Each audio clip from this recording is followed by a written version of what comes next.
Hello. Clear tu te chibai ule. Tu truma chuan ko te pakhat rimut poina chung ko yang mazat ati boy thei an soi thin kha. Aya belin kan siam do ni ko de bel.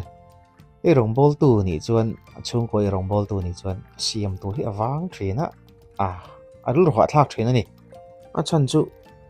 jing le tlaya chome ngai deuh pat chung te an me pui reng hi choi tu reng te lo hara. Chu wang chuan ei ko te bel e hun tlat ka te ka han leya cheng zamana nei tui nai khop maya an soi thina soi hlum pakhata sawa pani perthla an tiang do lek khan to chuba po hian chome pakhatin chome pani kan perthla do ni top thlin lo endonia ma sain tui chuanga chan chu ko te bel hi abe bal ve ang reng khop maya chu mi sil na chan tui hi chuang sowa ti chuan ko de bel hi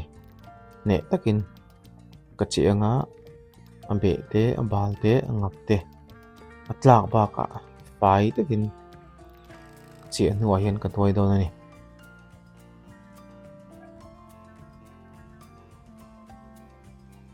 ti hian ne takin minute nga vel bor ka chia ka chocolate boka minute nga lo liam ta ti hian amal te in angap te abe te kha noi fayanga malte ten ten ka thian le vek do ni akuang no te po hi eitel vek do na tlem theyang ber pai kan tumang in ren ngai to sia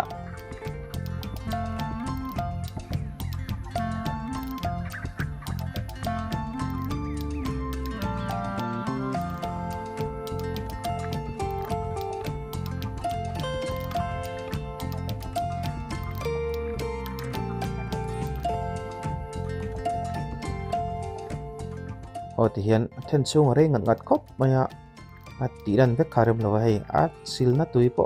bal khop maya voi ni voi thum vel ti hian tui fain ka chia sil le veka athi tle ma azium ma chu ka tia sil ngat mai ni ei athi la du mang reng khop chu kon chan voi ni tum vel kalati angai mel khop mai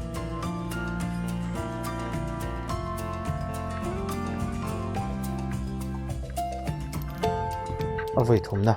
anita athi po tle mena je du ta fai thakhat view in ka ria kan ngai dam to mai do na ni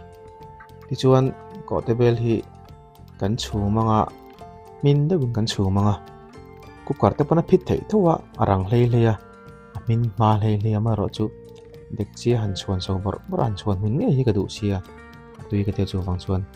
do thei takin chuang do na ni hei ron so da bar maya minute som vel ka chuang to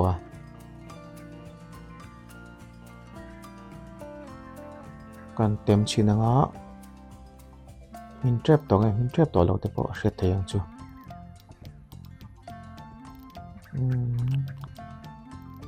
do tu lo sam lo la chang de ule ka kan tem non leang chang de lai alien ber kan thur cho kan hi min ta in ka ria minute som panga som paruk vel bor ka chuang ani ti chuan ka sei ta kan khan chome pakhatin chome pani kan siam don sia ti hian bol ran ve a chuak vek photanga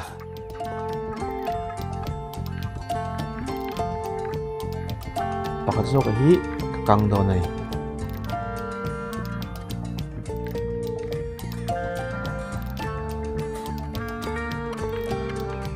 masala le eng ma bol lo te lem lo wa purun sen le tel nen ai eng le chi nen idu top do na ni chi thaka ai eng nen ti chuan ko te bel thaka